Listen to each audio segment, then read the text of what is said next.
todos. Continuamos o nosso estudo sobre o livro do Gênesis. Agora vamos analisar a primeira página dramática da Bíblia. Até hoje, capítulos 1 e 2, não houve drama algum. Tudo belo, tudo puro, tudo perfeito, tudo conforme o desígnio de Deus. E isso é descrito no finalzinho do capítulo 2. O homem e a mulher estavam nus e não se envergonhavam. Não havia vergonha porque não havia pudor, não havia pudor porque não havia pecado, não havia pecado porque não havia a ação desta figura sombria que vai aparecer no primeiro versículo do capítulo 3. Esse drama é de fundamental importância que nós bem o compreendamos, porque ele é o princípio, a causa, ele é o começo de todos os dramas, de todas as angústias, de todas as aflições e da mais cruel, da mais infame, da mais repugnante realidade que existe na história da humanidade. A consequência mais terrível do pecado dos nossos primeiros pais, a morte. Paradoxalmente, no capítulo 3 nós temos um brado de esperança. Nós temos uma certeza dada pelo nosso Deus ao homem e à mulher. Uma promessa de que não estamos desassistidos, de que a sua presença, a sua providência, o seu amor se farão presentes na história dos homens. No capítulo 3 temos o que os padres da igreja chamam de proto-evangelho. Primeiro anúncio da boa notícia. Encontra-se exatamente no versículo 15, que para nós é extremamente importante para nós compreendermos o mistério da redenção e toda a história da salvação. Começamos então o capítulo 3, versículo 1. A serpente era o mais astuto de todos os animais dos campos que o Senhor Deus tinha formado. Ela disse à mulher: é verdade que Deus vos proibiu comer do fruto de toda árvore do jardim? Já vimos dezenas, talvez centenas de vezes, que os 11 primeiros capítulos do livro do Gênesis têm um gênero literário todo peculiar e, portanto, não podem ser interpretados ao pé da letra. Trata-se de uma história da humanidade, a história dos primórdios, mas uma história descrita com um gênero literário próprio. Ó pátria amada, idolatrada, salve, salve, é uma frase que está inserida num gênero literário que não pode ser interpretado ao pé da letra. É uma poesia muito bonita, um dos símbolos nacionais, o hino nacional brasileiro. Aqui nós temos uma linguagem que não pode ser interpretada ao pé da letra. Pátria mãe gentil é uma outra figura de linguagem que não pode ser interpretada ao pé da letra. Pois bem, aqui nós temos uma figura, uma criatura que a rigor nunca falou, mas nunca falou, quando nós dizemos que essa figura, a serpente, nunca falou, estamos falando da criatura serpente, do réptil que se arrasta. Só que esta palavra, serpente, aqui no capítulo 3, evoca uma outra realidade. Quem é que interpreta essa realidade? Quem é essa figura? Vamos buscar no capítulo 1 do livro de Jó, versículo 6, e no capítulo 12 do Apocalipse de São João, a resposta a essa pergunta. Por favor, livro de Jó, capítulo 1, versículo 6. Um dia em que os filhos de Deus se apresentaram diante do Senhor, veio também Satanás entre eles. Agora vamos ao capítulo 12, do Apocalipse de São João. Vocês são doutores com MPHD em Apocalipse, porque já estudamos esse livro versículo por versículo. Apocalipse 12, de 7 a 9. Houve uma batalha no céu. Miguel e seus anjos tiveram de combater o dragão. O dragão e seus anjos travaram um combate, mas não prevaleceram.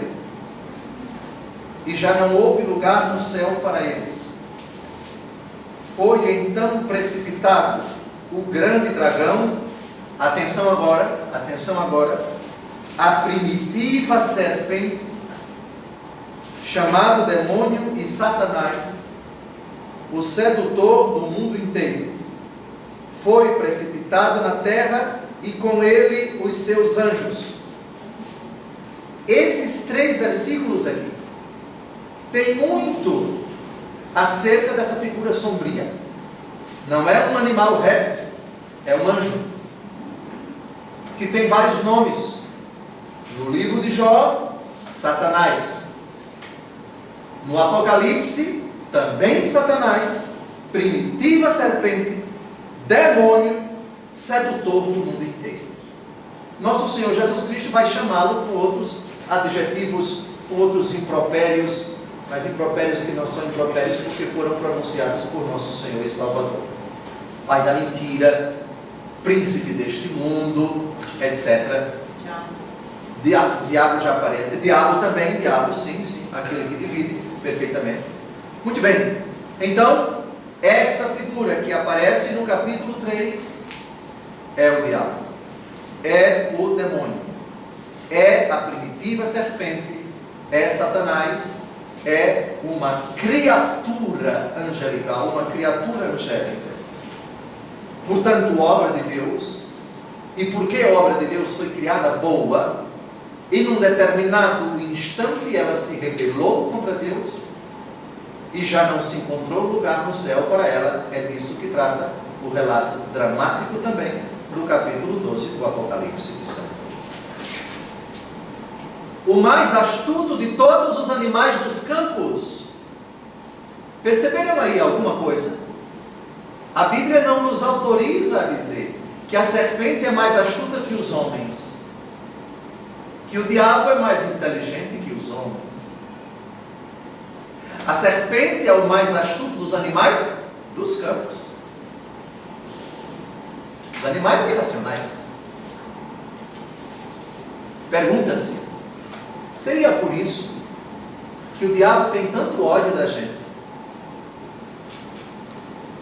Claro que ele se rebelou contra Deus. Claro que ele quis ser como Deus. A palavra Miguel, que aparece no capítulo 12, quem como Deus? Miguel se opôs ao propósito de Satanás e questionou quem como Deus. Não sabemos exatamente como isto aconteceu, mas é uma criatura extremamente inteligente. Mas essa afirmação, o mais astuto de todos os animais dos campos que o Senhor Deus tinha formado, essa expressão faz de Satanás um destaque entre todas as criaturas. Mas o texto não diz que ele era o mais astuto de todas as criaturas de Deus, de todos os animais dos campos. Perceberam a sutileza? Que ele nos odeia, sem dúvida. Mas o que é que nós temos que ele não tem? Temos muito. Façamos o homem a nossa imagem e semelhança. Ele não disse, o Senhor Deus, façamos os anjos a nossa imagem e semelhança. O Senhor nos criou a imagem e semelhança dele. Para ser mais preciso, o Senhor nos criou a imagem e semelhança do seu Filho encarnado. O Pai, antes de toda a criação, antes que o mundo fosse criado, vislumbrando o seu Filho, que um dia haveria de se encarnar, decidiu criar-nos a imagem e semelhança do seu Filho, que é a imagem, por sua vez, imagem visível do Deus invisível. Teria o demônio um ódio todo especial do homem? Porque foi a única criatura que Deus fez a sua imagem e semelhança e ele não? Aqui qualquer resposta é sempre uma opinião. Minha opinião, eu creio que sim. A raiva dele, esta. A principal raiva dele. Muito bem. Agora vamos à segunda oração. Ela disse à mulher. O demônio fala. O demônio sugere. Como isso aconteceu? Teria o demônio se materializado? Não sabemos. Teria sido essa proposta um sussurro no ouvido? No coração da mulher? Não sabemos. O fato é que o demônio propõe. O demônio dialoga. Me recuso a aceitar que se trata de uma locução interior. Se és filho de Deus, transforma estas pedras em pães. É a primeira tentação sofrida por nosso Senhor Jesus Cristo. O demônio nesta hora se visibilizou, assumiu a forma de uma pessoa, não sabemos. Parece mais plausível pela nossa própria experiência, quando nós somos tentados por ele, que se trata não de uma locução interior, porque se é locução interior, o demônio entra. E dizer que o demônio entrou em Jesus, isso é uma blasfêmia. Jesus é Deus. O demônio não tem autoridade para entrar em Deus, no corpo de Deus, de nosso Senhor Jesus Cristo, que é Deus.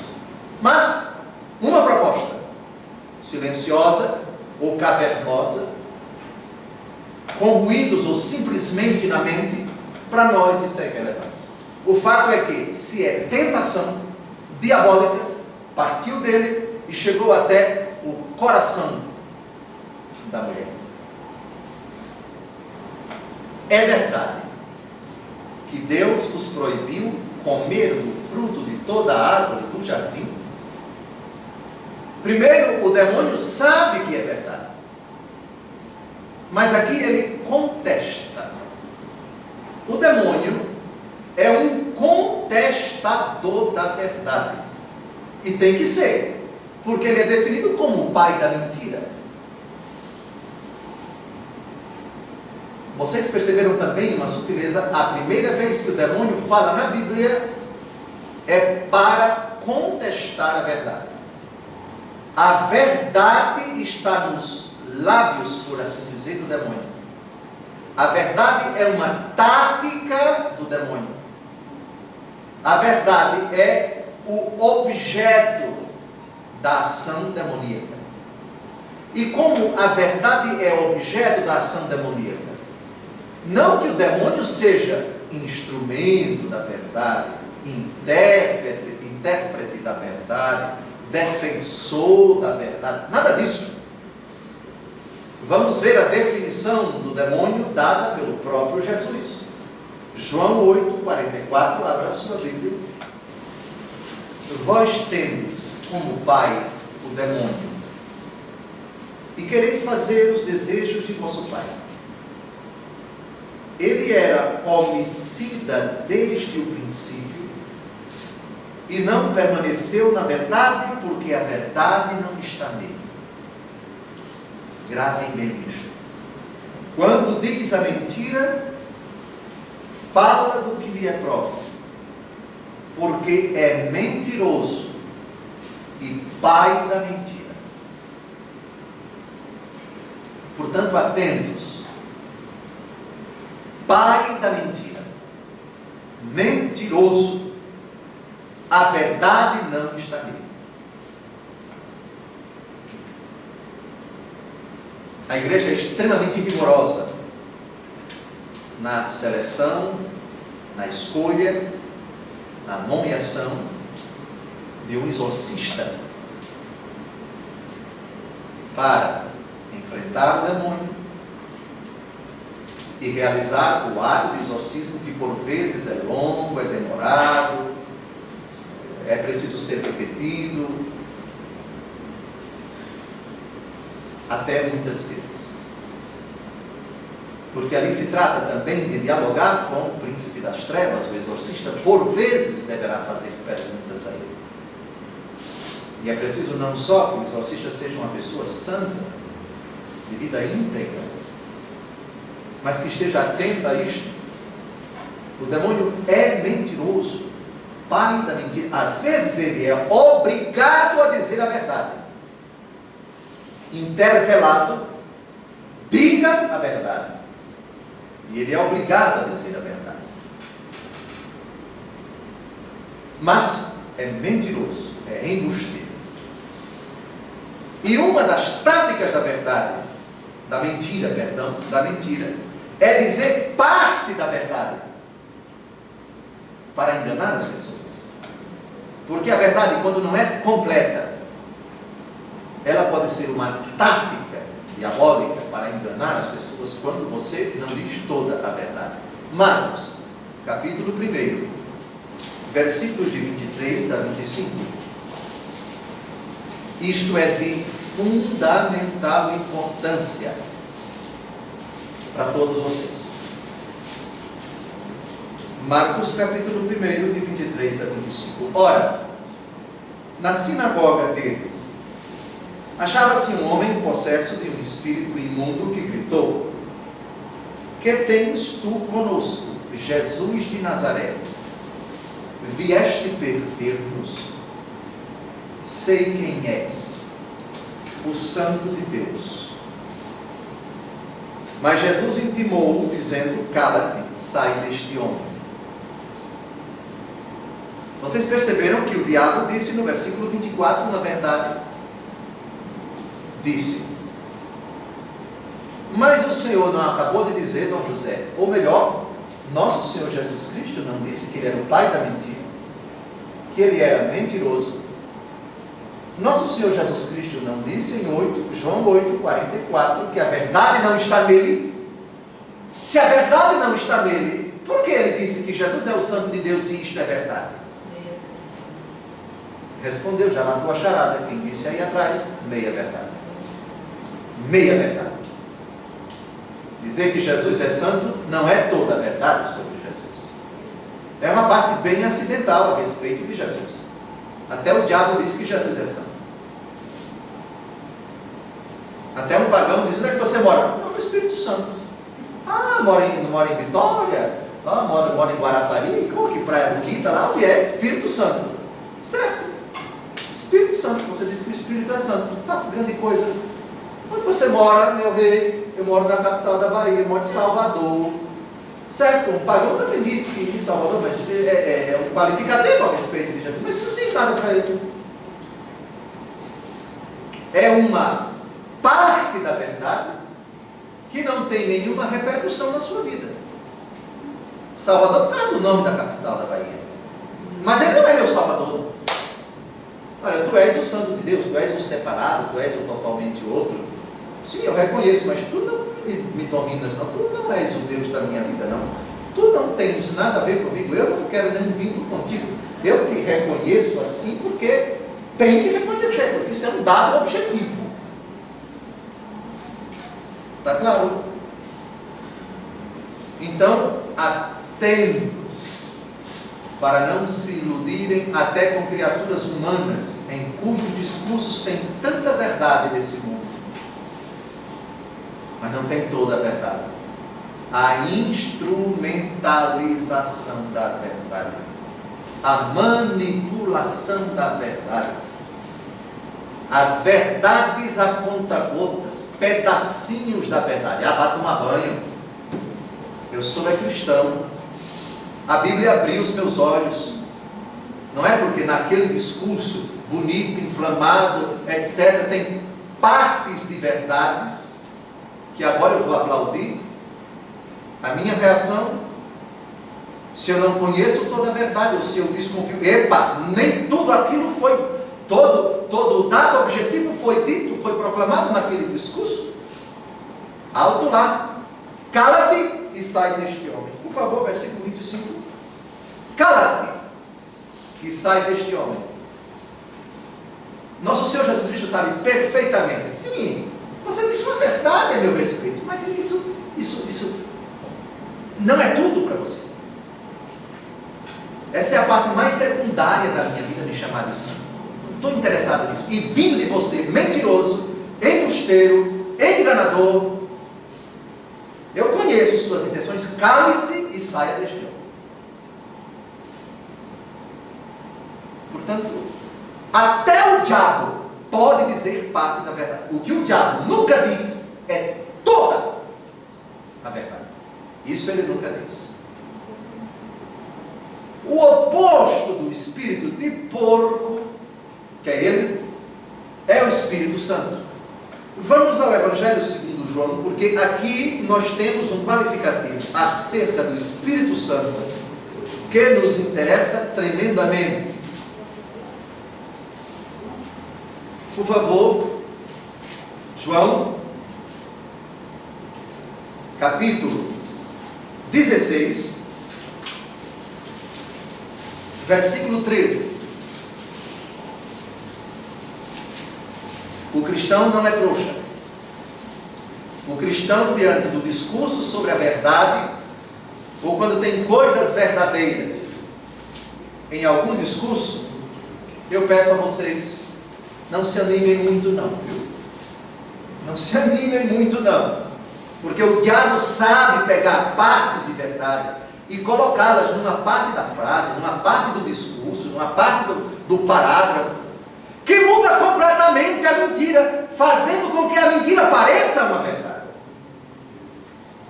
É a arte de enganar, de ludibriar. Vocês já ouviram falar de demagogos? O demagogo, demos é povo, agó é conduzir. O demagogo é aquele que tem uma capacidade tremenda de falar e de escrever para conduzir as pessoas para onde eles querem, enganando-as, iludindo-as, manipulando-as. Mau caráteres. São pessoas de uma inteligência brilhante. E a respeito de discursos sobre a verdade, nós temos que ser um pouquinho frios. Inserir o texto no contexto, a frase, a palavra na frase, a frase no parágrafo, o parágrafo no capítulo, enfim, e na própria vida da pessoa, e se possível tentar descobrir a intenção da pessoa, o contexto da pessoa, com quem ela está envolvida, quais são os seus interesses, para se poder constatar, epa, sim, certo, vamos separar aqui o joio do trigo, discernir tudo e ficar com o que é bom, mas o contexto, a intenção suprema, última, de tem alguma coisa, o diabo sempre deixa. Não há um ditado que diz que o diabo faz a panela, mas esquece a tampa? Pois bem, estamos aqui no centro desse furacão, dessa palavra tão bonita, tão defendida por mentirosos, por demagogos, por embusteiros, por enrolões, por inescrupulosos, por demagogos, mas também uma realidade que é nossa. Eu sou o caminho, a verdade e a vida. Mas então, Dom José, nós estamos fritos vivendo neste mundo, porque se a verdade pode estar misturada com a mentira, enfim, como é que nós vamos descobrir? Por favor, vamos ler em voz alta João 16, versículo 13. Nós temos esse auxílio. E reparem como o Espírito Santo aqui é chamado como o Espírito da verdade total, o Espírito da verdade plena, o Espírito que nos leva a toda a verdade. Juntos em voz alta. Quando vier o Paráclito, o Espírito da verdade, ensinar-nos a toda a verdade, porque não falará de si mesmo, mas dirá o que ouvir e anunciar-nos as coisas que virão. Perceberam? O Espírito da verdade ensinar-vos a toda a verdade. E isso o diabo não admite. Esse é o medo do diabo. Essa é a fúria do diabo. Quando se conhece toda a verdade. Sem dúvida, João 8,32, conhecereis a verdade e a verdade vos libertará. Ah, mas você já conheceu que Jesus é santo. É o diabo que está dizendo. É suficiente. É não, seu embusteiro. É não. Toda a verdade. Toda a verdade. Já repararam que há determinadas pessoas que citam determinados textos da Bíblia, mas citam, repetem, bonito, bonito. Certo? Está ali no versículo da Bíblia. Mas é toda a Bíblia que interessa, não é somente aquele versículo. Não instrumentalize a Bíblia para os seus próprios interesses. Isso eu gosto. Eu leio, eu divulgo. Aquilo que eu não gosto, eu critico, eu desmereço. Já repararam isso? E já repararam quando determinadas pessoas não gostam de certos textos, elas procuram menosprezá-los? Não é fruto do contexto. Isso já passou. Isso está superado. Olha que interessante. Determinados versículos não estão superados. Outros estão. 2 pesos e 2 medidas. Aquilo que não lhe agrada está superado. Determinados comportamentos hoje tão aplaudidos, tão elogiados, de forma tão ufanista, e a Bíblia é bem contundente a respeito deles. Não, isso é fruto do contexto machista, do contexto ultrapassado, retrógrado. O mundo evoluiu. Ou seja, aquilo que não lhe agrada, que está na Bíblia aqui, é toda a verdade, você menospreza, você despreza, você ridiculariza, você contextualiza para minimizar e dizer que hoje não tem mais nenhum valor. E aquilo que lhe agrada, você elogia. Tática tipicamente satânica. Tipicamente satânica. O Espírito da verdade é ensinar-vos a toda a verdade. O diabo está interessado, sim, em parte da verdade. Eu diria, a parte menos importante, a parte menos relevante. Digam sinceramente, a menina está começando a namorar agora. Ela descobre o rapaz com quem ela está namorando é muito trabalhador. É este o homem com quem eu quero me casar, porque ele é muito trabalhador. Certo, isso é uma parte da verdade da vida dele. Você conhece toda a verdade dele? Isso é suficiente, minha filha. Toda a verdade. Olhe que essa frase de João 16, versículo 13, tem um impacto tremendo na vida da gente. E nos leva a ser, sabe o quê? Circunspectos. Circunspecção é uma virtude humana. Uma virtude que nos leva a sondar, a investigar, a analisar, a ter uma visão de conjunto da situação, do problema, da pessoa, do fato que você está enfrentando, do problema que você quer resolver, etc, etc. Há determinadas coisas que nos levam a dar murro em ponta de faca, porque somos unilaterais, porque analisamos somente sobre um prisma. Há determinadas situações, determinados problemas, determinados dados da nossa vida que têm que ser analisados sobre muitos prismas. O prisma da família, o prisma da relação com a esposa, o prisma dos filhos, o prisma do trabalho, o prisma também financeiro, a questão espiritual, a questão... Todos os aspectos devem ser considerados. Quando nós somos unilaterais ou, enfim, não consideramos todos os aspectos, às vezes nós quebramos a cara. E penso que aqui Jesus foi muito feliz ao dizer: o Espírito vem ensinar-vos a toda a verdade. Eu quero saber toda a verdade. E quando aquele que tem o direito de saber a verdade não sabe,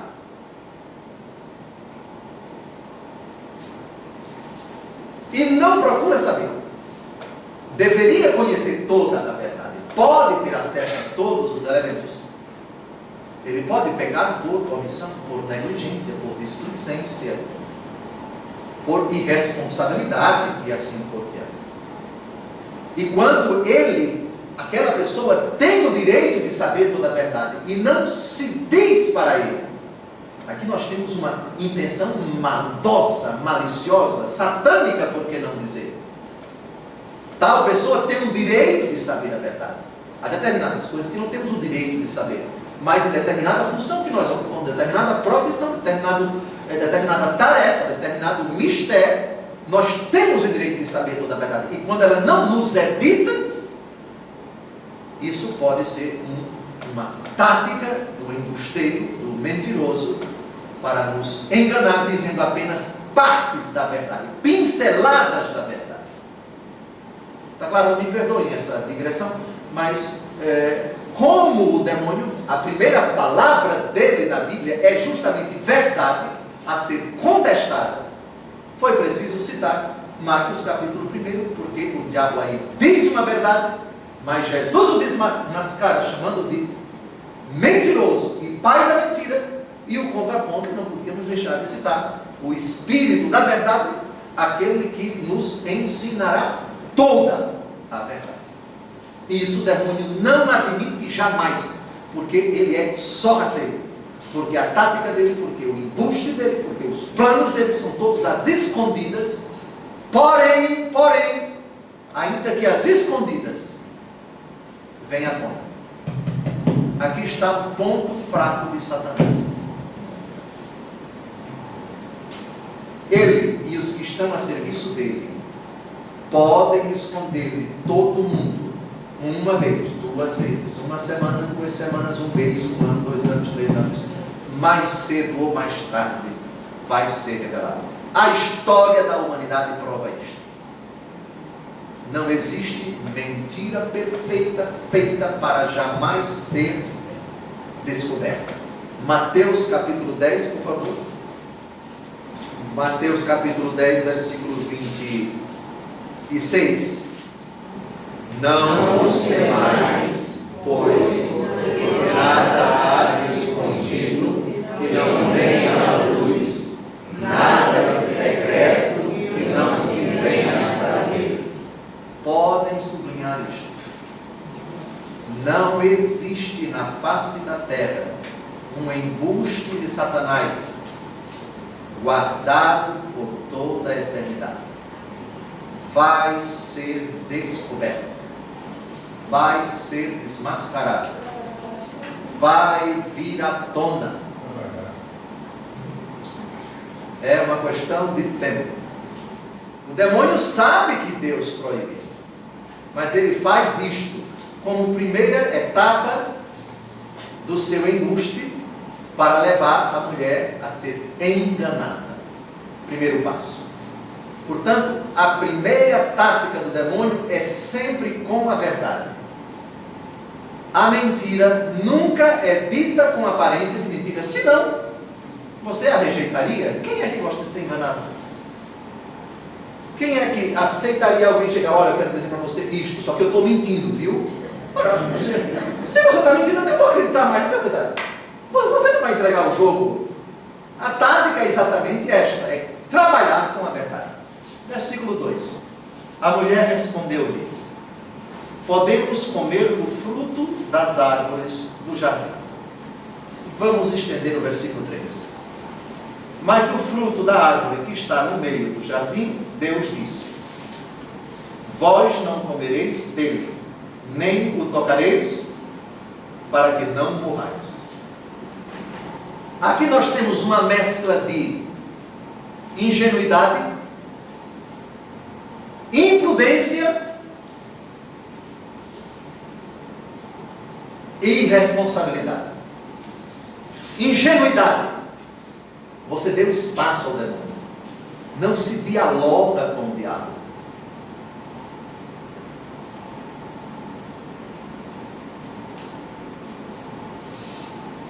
Ela talvez aqui não sabia das verdadeiras intenções, da face sombria, com quem ela estava lidando.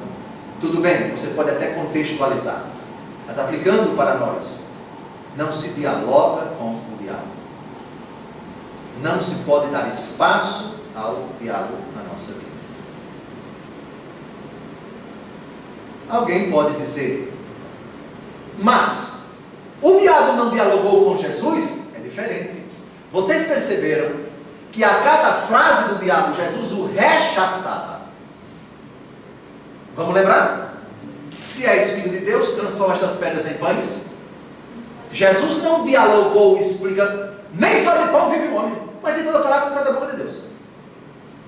Ou seja, eu não quero conversa com você. Eu já sei sua intenção. Segunda tentação, por favor. Atira-te daqui para baixo, porque está escrito, o Senhor ordenou aos seus anjos que te guardem todos os teus caminhos. Qual foi o rechaço de nosso Senhor?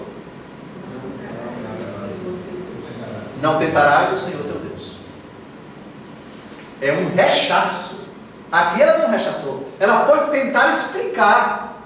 Não, é verdade, sim, nós podemos. E disse tudo, disse tudo. Ele não tinha o direito de saber, portanto ela não tinha a obrigação de falar, e falou tudo. Ele mentiroso e ela ingênua diz toda a verdade para ele. Displicente, porque se expôs necessariamente ao perigo, e responsável, porque ela vai abrir uma porta por onde o demônio vai entrar, e ele vai se utilizar daquilo que ela falou para contestar e jogar no coração dela uma dúvida. Repare, o demônio diante da verdade, que ele não aceita jamais, ele a contesta e joga a dúvida no coração da gente. Versículo 4. Oh, não! Tornou a serpente: vós não morrereis. Aqui nós já temos a primeira insinuação. Ele é um mentiroso. Ele é um mentiroso. Vejam, o diabo é o mentiroso. E ele procura incutir no coração dela a dúvida a respeito da veracidade de Deus, das boas intenções de Deus. E ele joga para Deus uma prerrogativa que é dele. O mentiroso é ele.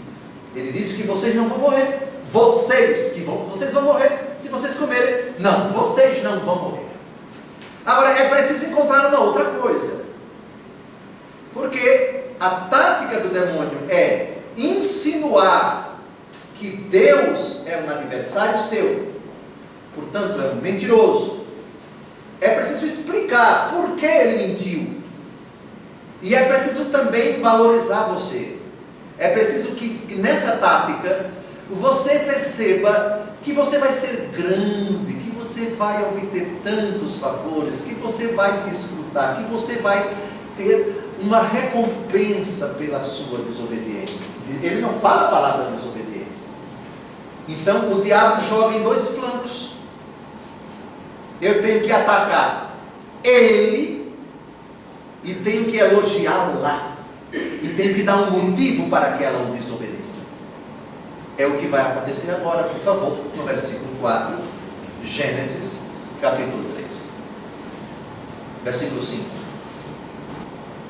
Deus bem sabe, mas Deus bem sabe, que no dia em que dele comerdes, vossos olhos se abrirão, e sereis como deuses, conhecedores do bem e do mal. Deus bem sabe, mentira. Ao dizer Deus bem sabe, que no dia em que vocês comerem, vocês se tornarão conhecedores do bem e do mal, serão como Ele, o demônio incute no coração de Eva uma outra coisa. Será que ele fez essa proibição porque tem ciúme da gente, porque tem medo da gente, porque não quer que cresçamos, porque não quer que progridamos? Será que passa isso na cabeça dele?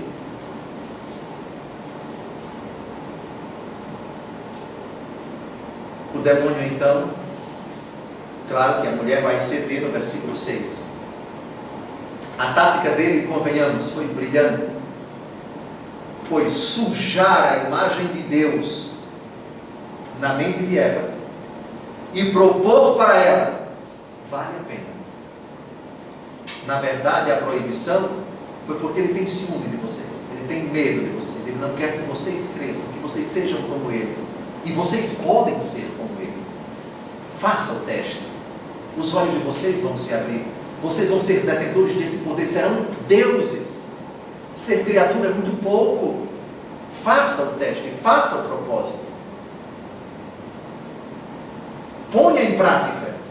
Tente pelo menos uma vez. Muito bem, é um mistério sombrio da primeira tentação. Transgrida. Não diz dessa forma. Faça essa primeira experiência. Ele colocou limites na sua vida, mas depois dessa cerca, depois desse limite, tem tanta coisa boa. É mais ou menos o teor da primeira tentação de Cristo. Transforma estas pedras em pães. Você mesmo. Você é o poderoso, você é o cara. É você que tem poder. Resolva você. Tente você. Sem Ele, ignore-o. Você é o Deus. Só você pode resolver o seu problema. Porque com Ele é ética, é mandamento, é obediência, é regra, é vida regrada, é moral, é comportamento, enfim, são esses princípios que você aprendeu em casa, essas coisas que você colocou na cabeça de Bíblia, de pregação, etc. Deixe tudo isso, seja você mesmo, transgrida, faça a primeira experiência, faça um teste e por aí vai. A mulher, vendo que o fruto da árvore era bom para comer, de agradável aspecto e muito apropriado para abrir a inteligência, tomou dele, comeu e o apresentou também ao seu marido, que comeu igualmente. O pecado nunca terá uma face má, mas sempre boa. É o prazer que ele proporciona, é o feedback que ele possibilita, seja antes de cometê-lo, seja enquanto se está cometendo. O que se busca na transgressão é o prazer, é o desfrute, num mistério que nós desconhecemos. Porque, conhecendo o bem que eu devo fazer, e que eu desejo, que eu anelo, eu acabo praticando o mal. São Paulo descreveu isto, e repetir esse texto nunca é demais. Romanos, por favor. Romanos, capítulo 7, versículos de 14 a 23. Sabemos de fato que a lei é espiritual, mas eu sou carnal, vendido ao pecado. Não entendo absolutamente o que faço, pois não faço o que quero, faço o que aborreço. E se faço o que não quero, reconheço que a lei é boa. Mas então não sou eu que faço, mas o pecado que em mim habita. Eu sei que em mim, isto é, na minha carne, não habita o bem, porque o querer o bem está em mim, mas não sou capaz de efetuá-lo. Não faço o bem que quereria, mas o mal que não quero. Ora, se faço o que não quero, já não sou eu que faço, mas sim o pecado que em mim habita. Encontro, pois, aqui está o drama, que entrou na nossa vida depois do pecado. Encontro, pois, em mim esta lei: quando quero fazer o bem, o que se me depara é o mal. Deleito-me na lei de Deus, no íntimo do meu ser. Sinto, porém, nos meus membros outra lei, que luta contra a lei do meu espírito e me prende à lei do pecado que está nos meus membros. Homem infeliz que sou, quem me livrará deste corpo que me acarreta a morte? Graças sejam dadas a Deus por Jesus Cristo, nosso Senhor. 3 aspectos dessa frase do versículo 6. O fruto da árvore era bom para comer. Já expliquei. O pecado sempre será apresentado a cada um de nós com uma face boa. se o pecado se nos apresentasse com uma face má, ninguém quereria. O homem a mulher que pretende seduzir o homem, ela não vai se apresentar a ele feia, mal cheirosa, maltrapilha. Ela vai usar toda a tática de que dispõe a melhor roupa, o melhor perfume, vai ajeitar o cabelo, vai botar o buge e o rabuge, tudo o que puder para seduzir o homem. Até aquele carvão preto assim em cima do olho, para seduzir o homem. Toda a tática. Se não consegue, então ele vai olhar para ela e vai dizer, mas que coisa bonita. Claro que a intenção dela é perversa. Essa sempre é a tática do diabo. Bom para comer. Na verdade, o prazer é momentâneo, é aparente, mas tem um preço. Mais na frente tem consequências, tem repercussões.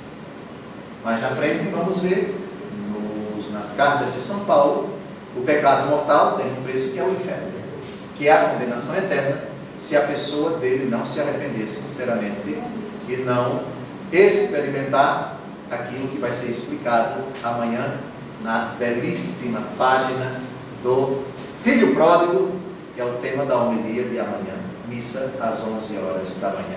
Segunda coisa, agradável aspecto. De certa forma é um desdobramento por um mistério assombroso, mesmo sabendo do risco que o jovem que está se drogando ou que vai se drogar, sabe do risco da overdose, do risco, sei lá, mas mesmo assim ele corre o risco. Ou o ladrão que pode, num assalto, acontecer uma tragédia e alguém reagir e ele morrer ali mesmo, mas mesmo assim ele vai. E o corrupto, que pode ser desmascarado, que pode ter o telefone grampeado, que pode ter as contas, sei lá, reveladas, mas mesmo assim ele faz. Agradável aspecto, o fascínio, que o lucro, que o prestígio, que o poder, que o dinheiro, não importa se se trata de as custas da violação das leis dos homens, das leis de Deus, mas vale a pena, eu quero, vale a pena correr o risco. Esse é o mistério dramático, o mistério de todo e qualquer pecado.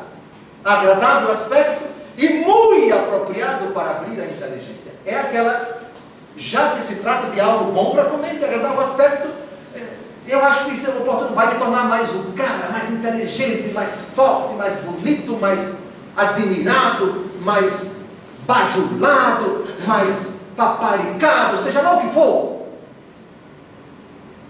Essa é a proposta do demônio nessa tríplice vertente horrorosa, assombrosa, mas é um mistério. O mistério é um mistério. Por favor, não me peçam para explicar isso, porque me escapa o mistério do pecado.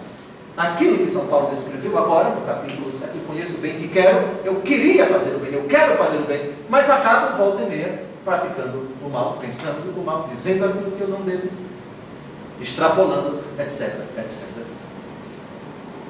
Tomou dele, comeu, isto é, assumiu o propósito para si. Quem decide o bem e o mal na minha vida não é mais Deus. Eu é que vou dizer o que é o bem e o que é o mal. Sou eu quem vai estipular o limite entre o certo e o errado, entre a verdade e a mentira, entre a vida e a morte.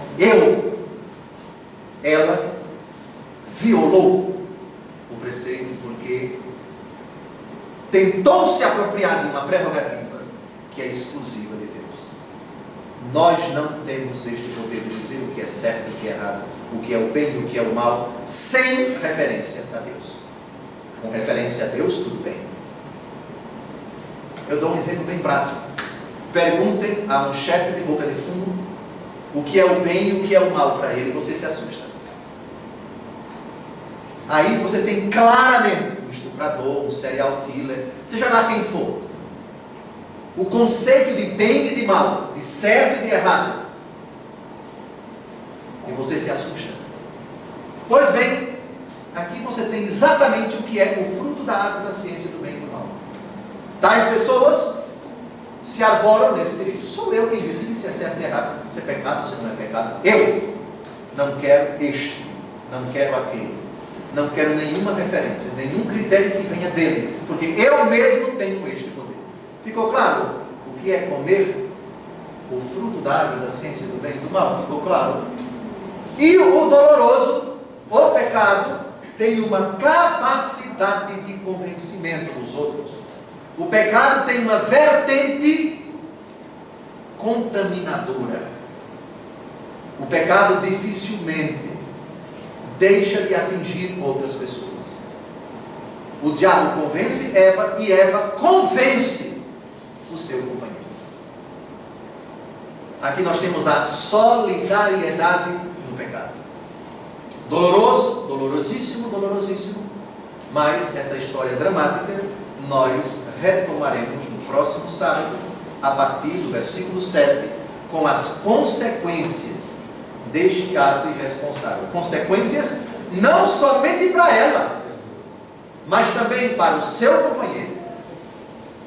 Consequências que afetaram profundamente o interior dela, as relações dela com seu companheiro, as relações de ambos com as demais criaturas e, o pior de tudo, as relações de ambos com Deus. Mas tem mais consequências, porque virão as punições. Punição não no sentido de castigo absoluto de Deus, porque Ele já advertiu: no dia em que vocês comerem, vocês morrerão. Já comentamos isto, de que a possibilidade da morte, se ela viesse, se ela entrasse na história dos homens, seria a consequência da decisão deles. Vocês, que podem introduzir a morte na vida de vocês. Se vocês comerem, vocês vão morrer. Disso trataremos no próximo encontro.